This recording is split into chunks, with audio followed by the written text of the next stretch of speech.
اللہ رب العزت قرآن پاک میں ارشاد فرماتا ہے، اعوذ باللہ من الشیطان الرجیم، بسم اللہ الرحمن الرحیم، الم تر کیف فعل ربک باصحاب الفیل الم یجعل کیدہم فی تضلیل وارسل علیہم طیرا ابابیل ترمیہم بحجارۃ من سجیل فجعلهم كعصف مأکول۔ صدق اللہ العلی العظیم۔ آخر یہ صورت کیوں نازل ہوئی؟ اس میں جو مضمون بیان کیا گیا اس کی کیا حقیقت ہے، کیا ڈیٹیل ہے؟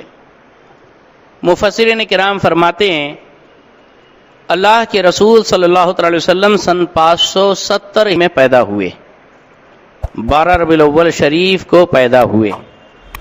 آپ کی ولادت سے 50-55 روز پہلے، یعنی 570 عیسوی کے جو محرم شریف آیا تھا اس کی 17 تاریخ کو یہ اصحاب فیل کا واقعہ ہوا تھا۔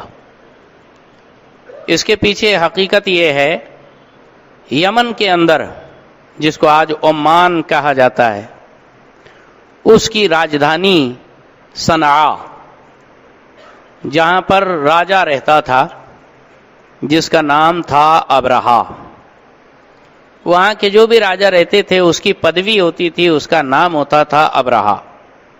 جیسے قیصر روم کے بادشاہ کو قیصر کہا جاتا تھا اور ایران کے بادشاہ کو کسریٰ کہا جاتا تھا، ایسے ہی حبشہ کے بادشاہ کو نجاشی یہ لقب دیا جاتا تھا، ویسے ہی یہ یمن کے بادشاہ کو ابرہا کہا جاتا ہے۔ اس کا نام تھا اشرم، نام بھلے ہی اشرم ہو لیکن تھا بڑا بے شرم۔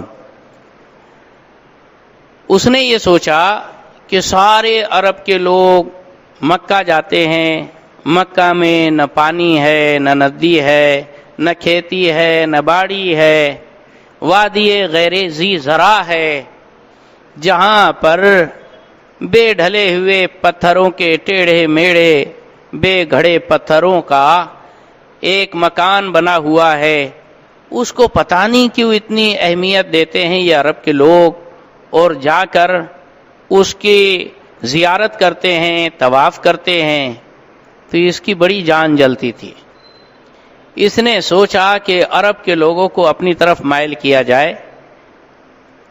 اس کا دین عیسائی دین مذہب کا ماننے والا تھا، اور اس نے یہ کیا کہ بہت بڑا کلیسا گرجا گھر بنایا، بڑا عالی شان، اور سارے عرب میں اعلان کیا کہ حج کرنے کے لیے مکہ شریف جانے کی ضرورت نہیں، تم ادھر آؤ صنعاء میں اور یہاں ہمارے گرجا کا طواف کرو اور اس کی زیارت کرو، یہی تمہارا حج ہے۔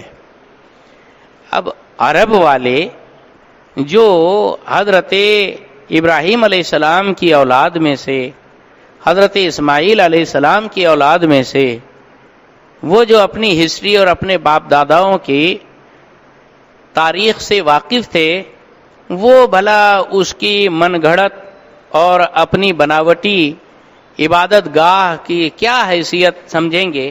ان کے نظر میں تو حضرت ابراہیم علیہ السلام کی عمارت کی زیادہ اہمیت تھی، دلی لگاؤ تھا، تو اس کی طرف کوئی توجہ نہیں دیتا، سب مکہ ہی کی طرف دوڑے جاتے اور خانہ کعبہ کی زیارت اور طواف کرتے تھے، جس پر وہ بڑا چراغ پا ہو گیا۔ اس پر غضب یہ کیا کہ کچھ مکہ کے لوگوں نے اس کے عبادت خانے کے اندر پاخانہ کر کے وہاں ادھر ادھر سب گندگی پھیلا کر راتوں رات بھاگ آئے۔ اس پر جب پتہ چلا کہ یہ مکہ کے لوگوں نے کیا ہے ایسی شرارت کہ دوسرا تو خانہ کعبہ بنانے کی کوشش کر رہا ہے، تو نے جو بنایا اس کی حیثیت یہ ہے، تو اس پر وہ بالکل آگ بگولا ہو کر اس نے کہا کہ اب میں خانہ کعبہ کو نہیں چھوڑوں گا اور مکہ شریف جا کر حملہ کروں گا۔ اس لیے اس نے 70,000 کا لشکر جرار تیار کیا، جس میں سے ایک سیکشن ہاتھیوں کا تھا، جس میں 12 سے 13 ہاتھی تھے جو اور ان میں کا بڑا سردار جو ہاتھی تھا اس کا نام محمود تھا. اور پھر یہ لاؤ لشکر کے ساتھ ہاتھیوں کو جھماتا جھلاتا ہوا پہنچ گیا مکہ شریف. مکہ شریف جانے کے بعد وہ جو ہے میدان عرفات میں یہ منی کے اندر ایک کنارے وادی مغمس کے اندر اس نے پڑاؤ ڈال دیا. اس کے سپاہیوں نے جو دیکھا ہاتھ لگا وہ سب لوٹ پاٹ کرنا شروع کر دیا، جانوروں کو ضبط کرنا شروع کر دیا. سرکار کے دادا جان حضرت عبد المطلب ان کے 200 اونٹ ان لوگوں نے ضبط کر لیے. جب حضرت عبد المطلب کو پتا چلا کہ 200 اونٹ ان لوگوں نے ضبط کر لیے ہیں تو آپ بڑے ناراض ہوئے. اور ادھر سے ابرہا نے اپنے ایک مخبر کو اور ایلچی کو مکہ شریف بھیجا کہ وہاں کے جو سردار ہوں گے ان سے بات چیت کرو، ہمارے بارے میں اور ہمارے ارادوں کے بارے میں ان کو بتاؤ.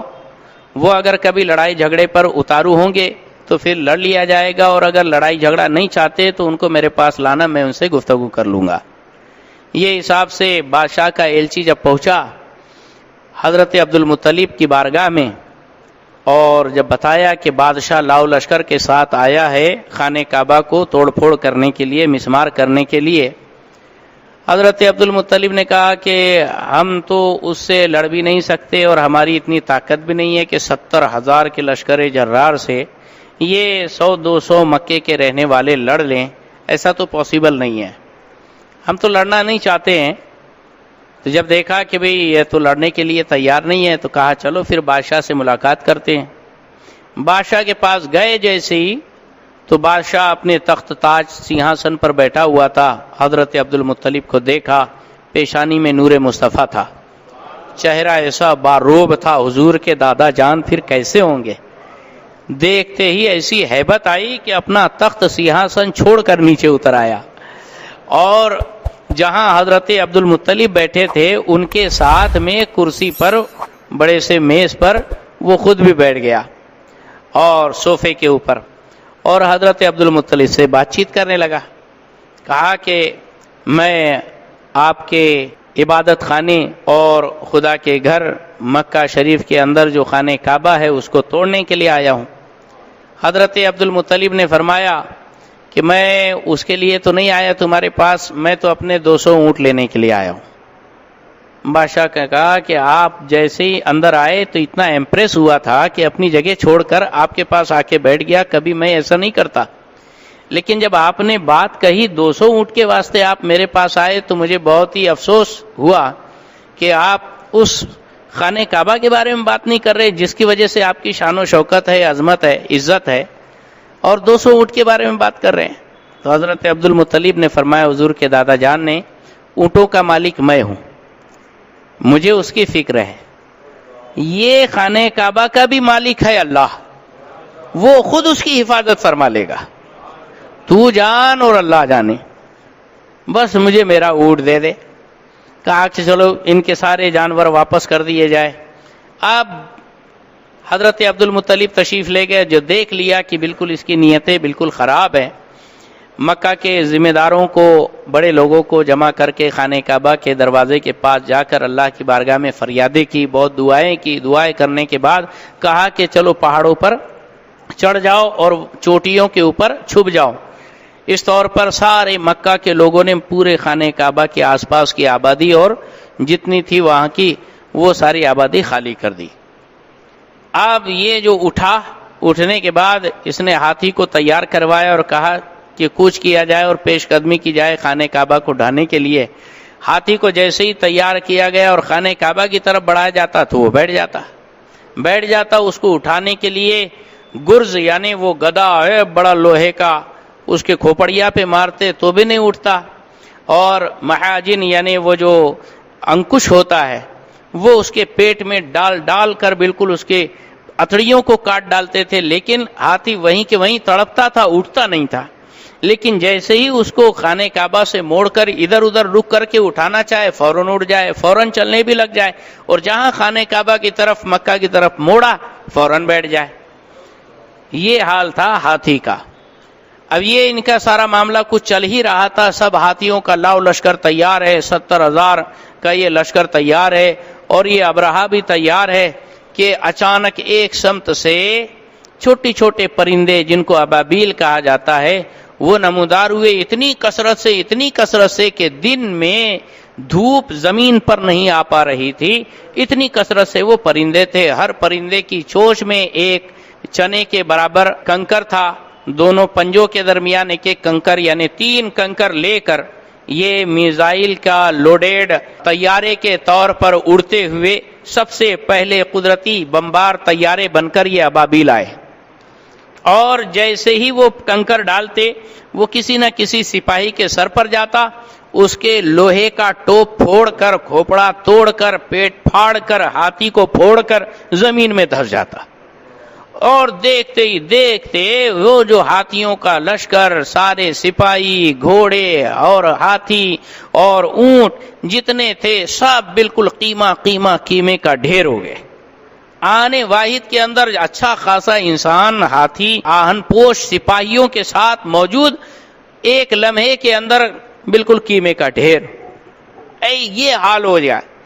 اور اتنی کثرت سے وہ سنگ باری ہوئی کہ بالکل چبایا ہوا بھوسا ہی جیسے پورا لشکر بن کر رہ گیا۔ اس میں بھی کچھ لوگ بچ گئے تھے، جس میں عبرت کے لیے خاص طور پر ابرہہ کو بھی اللہ تعالیٰ نے بچا لیا تھا، لیکن یہ سب لوگ جیسے تیسے بھاگے جان بچا کر، اور صنعاء پہنچتے ان کا حال یہ تھا کہ انتہائی سخت کھجلی ان کو ہو گئی، کھجاتے، چمڑی ادڑتی، گوشت نکلتا، پیپ نکلتا، خون نکلتا، بدبو ہوتی، یہاں تک کہ ابرہہ جو انتہائی نوجوان، طاقتور، بالکل 6 پیک باڈی والا بہترین باڈی بلڈر تھا، وہاں واپس جو پہنچا تو بالکل گل سڑ کر، بالکل چوزے کی طرح نازک جسم والا، کہ بڑی مشکل سے آنکھ کھل سکے، بڑی مشکل سے آہ نکل سکے، یہ شکل میں وہاں پہنچا۔ لوگ چادر کے اندر اس کو اٹھا کر ایسے اپنے اس کے راج محل کے اندر داخل کیے، جہاں سینہ پھٹا، کلیجہ باہر آیا اور مر گیا، پوری دنیا کے لیے عبرت بن گیا۔ یہ واقعہ حضور پاک صلی اللہ علیہ وسلم کی پیدائش کے 50 دن پہلے کا ہے، جو حضور پاک صلی اللہ علیہ وسلم کے ارحاسات، یعنی حضور کی تشریف آوری سے پہلے حضور کے بہترین لاجواب معجزات میں سے ایک زبردست معجزہ ہے کہ پرندوں کے ذریعے اللہ تبارک و تعالیٰ نے جاگتی آنکھوں کے سامنے، لوگوں کے سامنے اپنے گھر کی حفاظت فرمائی، اور دنیا کا ایسا شہزور پاورفل بادشاہ جس کو سپر پاور مانا جاتا تھا، اس کو دھول چاٹنے پر مجبور کر دیا کہ لوگ اس پر تھوکتے تھے، اور ساری کائنات اس پر قیامت تک کے لیے لعنت ملامت کرتی رہے گی۔ وہ ابرہہ جو اب نہیں رہا، اس کی کہانی اور اس کا واقعہ اللہ تبارک و تعالی نے اس سورہ مبارکہ کے اندر ذکر فرمایا، جس میں بڑی حکمتیں ہیں۔ اللہ تعالی ارشاد فرماتا ہے، الم تری کیف فعل ربک باصحاب الفیل، کیا میرے محبوب تم نے نہیں دیکھا تمہارے رب نے کیسا کیا ہاتھی والوں کے ساتھ؟ یہ انداز بیان کس کو کہا جا سکتا ہے؟ کیا تم نے نہیں دیکھا اللہ نے کیسا معاملہ کیا تھا ہاتھی والوں کے ساتھ؟ یعنی ایسا لگ رہا ہے کہ حضور اس وقت موجود تھے، حضور کی آنکھوں کے سامنے یہ سارا معاملہ ہوا، اور اللہ اپنے محبوب سے فرما رہا ہے کہ تم تو دیکھ رہے تھے نا، تم نے نہیں دیکھا کیسے کیا اللہ تعالیٰ نے ہاتھی والوں کے ساتھ، جبکہ حضور اس وقت پیدا بھی نہیں ہوئے۔ لیکن آیت یہ بتا رہی ہے کہ حضور اس وقت موجود تھے، اسی لیے شاعر کہتا ہے، جو ہو چکا ہے جو ہوگا حضور جانتے ہیں، تیری عطا سے خدایا حضور جانتے ہیں۔ وہ جو نہ تھے تو کچھ نہ تھا، وہ جو نہ ہو تو کچھ نہ ہو، جان ہے وہ جہان کی، جان ہے تو جہان ہے۔ حضور پاک صلی اللہ علیہ وسلم بھلے ہی آپ کے ولادت نہ ہوئی تھی، لیکن آپ کی تخلیق بطور نور محمدی ہو چکی تھی، اور آپ کے نور محمدی کی حیات کے اندر اس زندگی میں یہ سارا واقعہ ہوا۔ اللہ نے اس لیے فرمایا، کیا تم نے نہیں دیکھا کہ اللہ نے ہاتھی والوں کے ساتھ کیا کیا؟ کیف فعل ربک باصحاب الفیل الم یجعل کیدہم فی تضلیل، کیا اس نے ان کا داؤ بیکار نہ کر دیا؟ ہاتھی والوں نے جو داؤ چلا تھا، جو وار کیا تھا، اللہ نے بالکل بیکار کر دیا۔ الم یجل کیدہم فی تضلیل وارسل علیہم طیرا ابابیل، ان پر ابابیل پرندے بھیجے، ترمیہم بحجارہ، جو ابابیل پرندے ان ہاتھی والوں پر کنکر برسا رہے تھے، فجعلہم کعصف ماکول، جس کی وجہ سے اللہ نے انہیں چبایا ہوا بھوسا بنا دیا۔ جو اتنے سپر پاور تھے چبائے ہوئے بھوسے بن گئے۔ اللہ تعالی چھوٹے سے پرندے کو بھی بھیج دے تو وہ اتنا شکتی شالی اور پاور فل اور پاور لیس کر کے بھیجتا ہے کہ کنکر مارے تو ایٹم بم کا وہ کام کرتا ہے۔ اللہ جس کو بھیجے اس کو پاور سے خالی نہیں، پاور سے بھر کر بھیجتا ہے۔ جب ایک پرندہ اتنی سی چڑیا چیپیدی او چیپیدی کا شوربا، گٹیا دبا کے 2 انگلی میں مروڑ دو مر جائے، اتنی کمزور چڑیا کو اللہ نے بھیجا تو اتنا پاورفل بنا کے ہاتھی کو بم پھوڑ کے اڑا دے۔ جس مصطفیٰ کو اللہ نے بھیجا اور اتنے ہزاروں کروڑوں سال اپنی بارگاہ میں رکھ کر اور پاور سے لیس کر کے بھیجا ہو تو ان کے پاور اور ان کی شکتی کا عالم کیا ہوگا۔ ہاں، اللہ کا بھیجا ہوا ایک مچھر نمرود کی حالت اور خراب کر سکتا ہے، اس کو برباد کر سکتا ہے۔ لنگڑا مچھر اگر اللہ بھیج دے تو اس کو اتنا پاورفل بنا دیتا ہے۔ ابابیل کو اللہ تعالیٰ بھیج دے تو اتنا پاورفل بنا دے کہ ہاتھی کو پچھاڑ دے۔ اب رسول اللہ کو جب بھیجے گا تو کتنا پاور دے کر بھیجے گا۔ اسی لیے تو ایک اشارہ کیا، ڈوبا ہوا سورج پلٹ آیا۔ ہاں، ایک اشارہ کیا، چاند کے 2 ٹکڑے ہو گئے۔ دوسرا اشارہ کیا، چاند جڑ گیا۔